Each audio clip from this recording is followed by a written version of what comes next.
Welcome to Telugu classes by Purnima. ఈరోజు వీడియోలో 10వ తరగతి తెలుగు వాచకం సింగిడి 2లో దాశరథి కృష్ణమాచార్య రచించిన వీర తెలంగాణ అనే పాఠాన్ని కొనసాగిద్దాం. ఇప్పుడు 5వ పద్యంలో కవి దాశరథి కృష్ణమాచార్యులు రాజులైన నవాబుల ఆజ్ఞలకు కాలం ఎలా చెల్లిపోయిందో, నైజాం నవాబు పాలన అంతరించి తెలంగాణ రాష్ట్రం భారత యూనియన్లో కలియడంతో తెలంగాణ ప్రాంతంలో చీకట్లు పోయి కొత్తగా వెలుగురేఖలు విచ్చుకున్నాయని, అదే నవోదయం అని కవి మనకు తెలియజేశారు. ఇప్పుడు పద్యం చూద్దాం. నాలుగు వైపులన్ జలది నాల్కలు సాచుచు కూరుచుండే కల్లోలము రేపినారు భువిలో, నలుదిక్కుల గండి కొట్టి సంద్రాలకు దారినిచ్చిరి ధరాతలమెల్ల స్వతంత్రవారి ధారాలులితంబు కాదొడగే రాజు రివాజులు బూజు పట్టగన్. ఇప్పుడు ఈ పద్యం యొక్క ప్రతిపదార్థాన్ని తెలుసుకుందాం. జలధి అంటే సముద్రం వంటి స్వాతంత్ర పోరాటం. నాలుగు వైపులన్ నాలుగు దిక్కుల నుంచి, నాల్కలు సాచుచు తమ నాలుకలను చాపుకుంటూ, కూరుచుండెన్ కూర్చుంది అంటే అవకాశం కోసం కూర్చుందని అర్థం. భువిలోన్ భూమండలంలో, కల్లోలము రేపినారు పెద్ద అలజడి లేవదీశారు, నలుదిక్కులన్ నాలుగు దిక్కుల నుండి, గండి కొట్టి రంధ్రములు ఏర్పరచి అంటే దారి ఏర్పాటు చేసి, సంద్రాలకు దారినిచ్చిరి దారి చేశారు, ధరాతలమెల్లన్ భూమండలమంతా కూడా, రాజు రివాజులు రాజుల యొక్క ఆజ్ఞలు, బూజు పట్టగన్ పాతబడిపోయేటట్లు, స్వతంత్ర వారి ధారాలులితంబు స్వాతంత్రం అనే నీటి ధారలచే కలత పెట్టబడినది అయింది.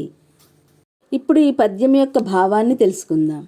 తెలంగాణ పోరాటము నాలుగు దిక్కుల నుండి సముద్రంలా ఉప్పొంగుతోంది. ఆ సముద్రానికి నాలుగు వైపుల నుండి గండి కొట్టి తెలంగాణ నేలనంతా స్వాతంత్రపు నీటిధారలతో తడిపి భూమండలంలో తెలంగాణ పోరాట వీరులు కల్లోలం రేపారు. దానితో రాజులైన నవాబుల ఆజ్ఞలకు కాలం చెల్లిపోయిందని భావం. తెలంగాణ వీరుల ప్రత్యేకత ఏమిటి అనేది ఈ పద్యం ద్వారా తెలుసుకుందాం.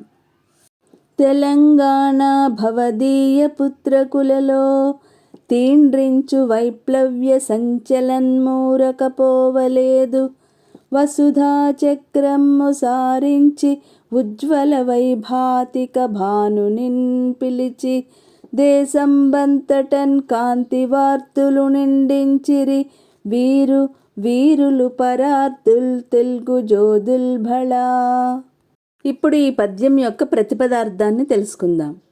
తెలంగాణ ఓ తెలంగాణమా, భవదీయ పుత్రకులలో నీ యొక్క పిల్లలలో, తీండ్రించు ప్రకాశించే, వైప్లవ్య సంచలనము అంటే విప్లవాత్మకమైన చైతన్యం, ఊరకపోవలేదు వ్యర్థంగా పోలేదు, తెలుగు జోదుల్ తెలుగు యోధులు, వసుధా చక్రమున్ సారించి భూమండలాన్ని అంతా సరిచేసి, ఉజ్వల వైభాతిక భానునిన్ ఉదయకాలంలో ప్రకాశించేటువంటి భానునిన్ సూర్యుని పిలిచి దేశంబంతటన్ దేశమంతా కాంతివార్ధులు నిండించిరి కాంతి సముద్రాలు నింపారు, భళా ఆహా వీరులు నీ పుత్రులైన వీరు మహాశూరులు, పరార్థుల్ పరోపకారులు కూడా.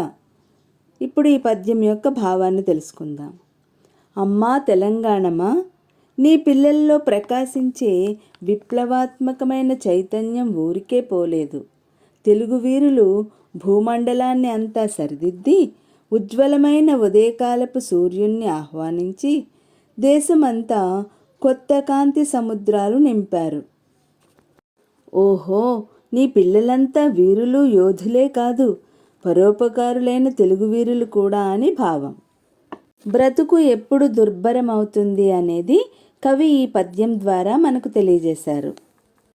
మత పైశాచి వికార దంష్ట్రికలతో మా భూమి లంఘించి మా కుతుకల్ గోసెడి వేళగూడ ఎటు దిక్కున్ తోచకున్నప్పుడున్ బ్రతుకే దుర్భరమైన ఎప్పుడును ఆంధ్రత్వము పోనాడలేదు తుదిన్ గెల్చితిమమ్మ యుద్ధమున రుద్రుల్ మెచ్చనాంధ్రాంబిక. ఇప్పుడు ఈ పద్యం యొక్క ప్రతిపదార్థాన్ని తెలుసుకుందాం. ఆంధ్రాంబిక అంటే ఓ తెలుగు తల్లి, మత పైశాచి మతము అనే పిశాచాన్ని వికార దంష్ట్రికలతో వికృతమైన కోరలతో మా భూమిని లంఘించి మా నేలపై దుమికి మా కుతుకల్ మా గొంతుకులను కోసెడి వేళ కూడా కోసే సమయంలో కూడా ఎటు దిక్కున్ ఏ విధంగా పోవాలో దిక్కున్ తోచనప్పుడున్ ఏ విధంగా పోవాలో తెలియనప్పుడు దిక్కు తోచనప్పుడు బ్రతుకే దుర్భరమైనప్పుడు మా జీవితమే భరించడానికి వశం కానప్పుడు ఆంధ్రత్వము తెలుగుదనాన్ని పోనాడలేదు పోగొట్టుకోలేదు యుద్ధమున నిజాం నవాబుతో చేసిన పోరాటంలో రుద్రుల్ మెచ్చన్ రుద్రాదులు మెచ్చుకునేటట్లుగా తుదిన్ చివరి వరకు గెలిచితిమమ్మ గెలిచామమ్మ తల్లి జయించామని అర్థం. ఇప్పుడు ఈ పద్యం యొక్క భావాన్ని తెలుసుకుందాం. అమ్మా, మత పిశాచం అనే క్రూరమైన కోరల్లో మా నేలను ఆక్రమించి మా గొంతులు కోస్తున్నప్పుడు కూడా ఏ దిక్కు తోచనప్పుడు కూడా బ్రతకడమే భారమైనప్పుడు సైతము మేము మా తెలుగుదనాన్ని కోల్పోలేదు. యుద్ధరంగంలో రుద్రాదులు మెచ్చుకునేటట్లు చివరికి మేము విజయాన్ని సాధించామంటే నిజాం నవాబు నుండి మేము స్వాతంత్రం పొంది స్వాతంత్ర భారత్లో కలిశామని భావం. ఆకాశాన జెండాలు రెపరెపలాడడం దేనికి సంకేతం అని కవి ఈ విధంగా తెలియజేశారు. కాకతీయుల కంచుగంట మ్రోగిన నాడు కరకు రాజులకు తత్తరలు పుట్టే వీర రుద్రమదేవి విక్రమించిన నాడు తెలుగు జెండాలు నర్తించెమింట కాపయ్య నాయకుండేపు చూపిన నాడు పరరాజులకు గుండె పట్టుకొనియే చాళుక్య పశ్చిమాస పాలనమ్మున కళ్యాణ గంటలు గణగణమనే నాడు నేడును తెలంగాణ మోడలేదు శత్రువుల దొంగదాడికి శ్రావణాభ్రమటుల గంభీర గర్జాట్టహాసమలర నా తెలంగాణ పోవుచున్నది పధాన. ఇప్పుడు ఈ పద్యం యొక్క ప్రతిపదార్థం తెలుసుకుందాం. కాకతీయ చక్రవర్తుల కంచుగంట అంటే దివాణంలో కొట్టే కంచుగంటలు మ్రోగిన నాడు శబ్దం చేసినప్పుడు కరకు రాజులకు క్రూరులైన దుష్టరాజులకు తత్తరలు పుట్టే కలతలు కలిగాయి. వీరనారి అయిన రుద్రమదేవి విక్రమించిన నాడు పరాక్రమం చూపించినప్పుడు తెలుగు జెండాలు తెలుగు వీరుల జయ పతాకాలు మింటన్ నర్తించన్ ఆకాశంలో ఎగిరాయి అంటే రెపరెపలాడాయి. కాపయ్య నాయకుడు ఏపు చూపిన నాడు ఉత్సాహం చూపించినప్పుడు పరరాజులకున్ శత్రురాజులకు గుండె పట్టుకొనియే గుండెలు ఆగిపోయాయి. చాళుక్య పశ్చిమాపాలనంబున చాళుక్యరాజులు పశ్చిమ దిక్కున పాలనమ్మున పరిపాలించే రోజుల్లో కళ్యాణ గంటలు మంగళకరమైన ఘంటానాదాలు అంటే శుభప్రదమైన జయ జయధ్వనులు గణగణమంటూ మారుమ్రోగాయి. శత్రువుల దొంగదాడికిన్ శత్రురాజుల యొక్క దొంగ దెబ్బలకు నాడున్ నేడున్ ఆనాడు ఈనాడు కూడా తెలంగాణ ఓడిపోలేదు.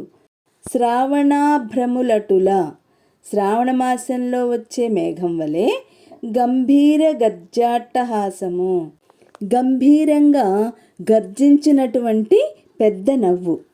అలరన్ అలరారుతుండగా, పధాన మార్గంలో నా తెలంగాణ పోచున్నది, నా తెలంగాణ సాగుతోంది. ఇప్పుడు ఈ పద్యం యొక్క భావాన్ని తెలుసుకుందాం. తెలంగాణలో కాకతీయ రాజుల కంచుగంట మ్రోగినప్పుడు దుర్మార్గులైన శత్రురాజులు కలవరపడ్డారు. రుద్రమదేవి పరాక్రమించినప్పుడు తెలుగు వీరుల జెండాలు ఆకాశంలో రెపరెపలాడాయి. కాపయ్య నాయకుడు విజృంభించినప్పుడు శత్రురాజులకు గుండెలు ఆగిపోయాయి. చాళుక్యరాజులు పశ్చిమ దిక్కున పాలించేటప్పుడు మంగళప్రదమైన ఘంటానాదాలు మారుమ్రోగాయి. నాటి నుండి నేటి వరకు తెలంగాణ శత్రువుల దొంగ దెబ్బలకు వాటమి చెందలేదు. శ్రావణ మాసంలోని మేఘం మాదిరిగా గంభీరంగా గర్జాధ్వనులు చేస్తూ నా తెలంగాణ ముందుకు సాగిపోతోందని భావం. ఈ విధంగా కవి తెలంగాణ యొక్క గొప్పతనాన్ని మనకు తెలియజేశారు.